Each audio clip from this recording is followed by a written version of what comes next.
Olá, crianças do terceiro ano do ensino médio, tudo bem com vocês? Bom, gente, vamos lá, vamos rever o conteúdo de colisões, certo? Pra gente trabalhar um pouquinho mais sobre momento linear e vamos lá.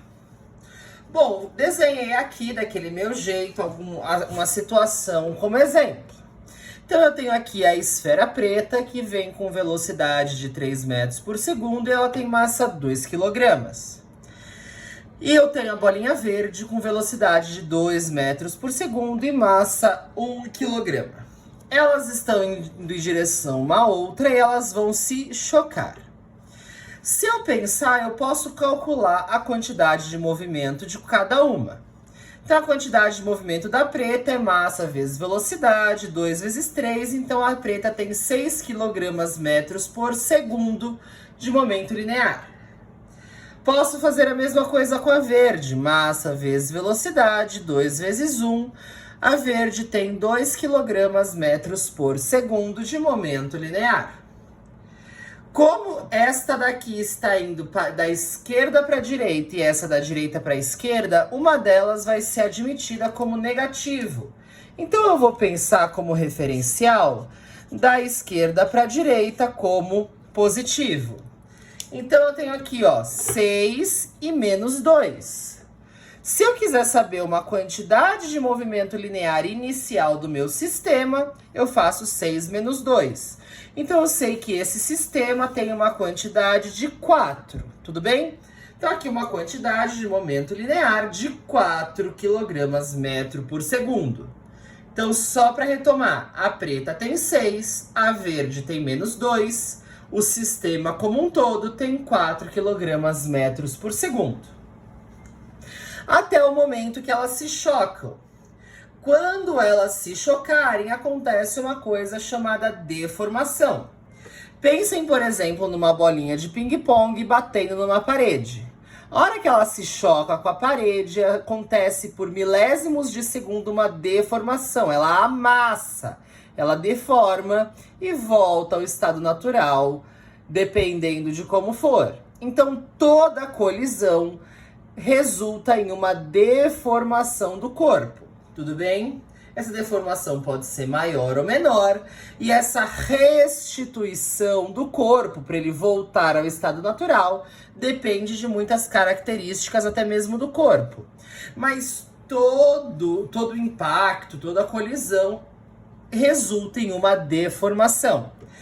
Depois que essas duas bolinhas se chocaram, elas voltaram o movimento, né? Então a preta foi para a esquerda e a verde para a direita.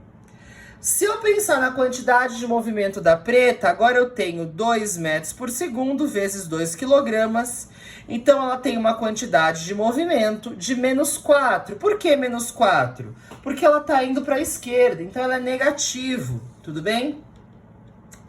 Em compensação, a minha verde está indo para a direita, agora ela está positiva.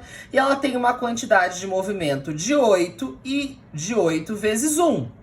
Velocidade de 8, massa 1, 8 vezes 1, 8. Então, percebam que se eu somar as quantidades de movimento de novo, menos 4 mais 8, eu retorno a minha quantidade de movimento de 4. Então, aqui é uma revisão do que nós já tínhamos visto. A quantidade de movimento inicial é igual à quantidade de movimento final. Quando eu somo as quantidades dos corpos, elas vão terminar no mesmo resultado, antes e depois da colisão. Então tá aqui, ó, quantidade inicial é igual à quantidade final. Isso nós já vimos.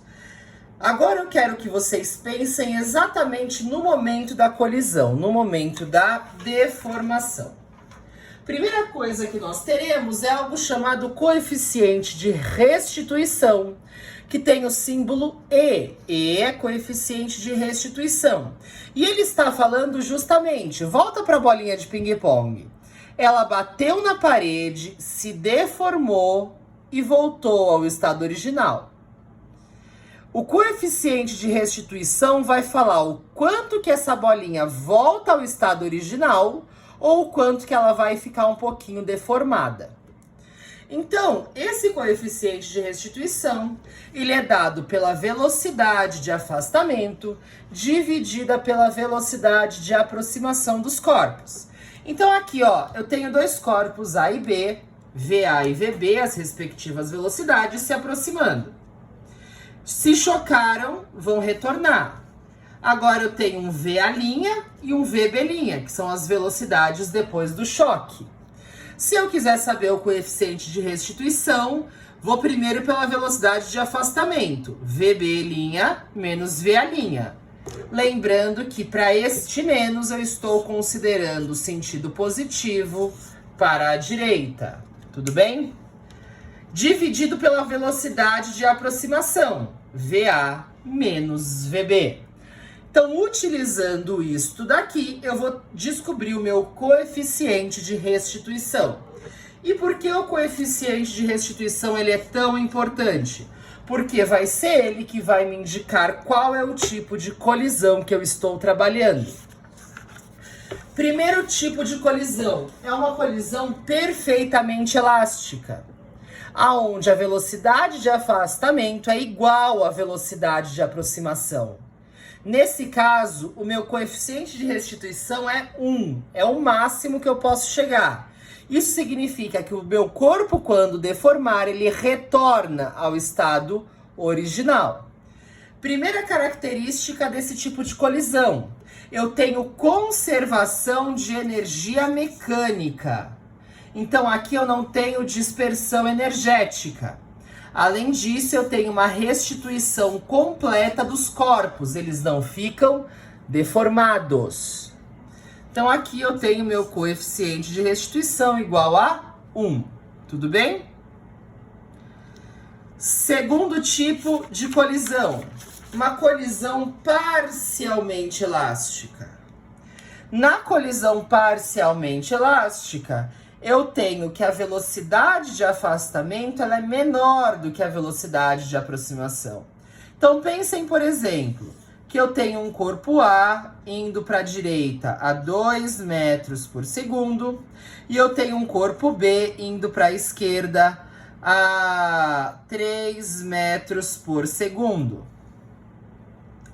Se eu for calcular essa velocidade de aproximação, eu vou ter 2 menos 3 é igual a 5 metros por segundo.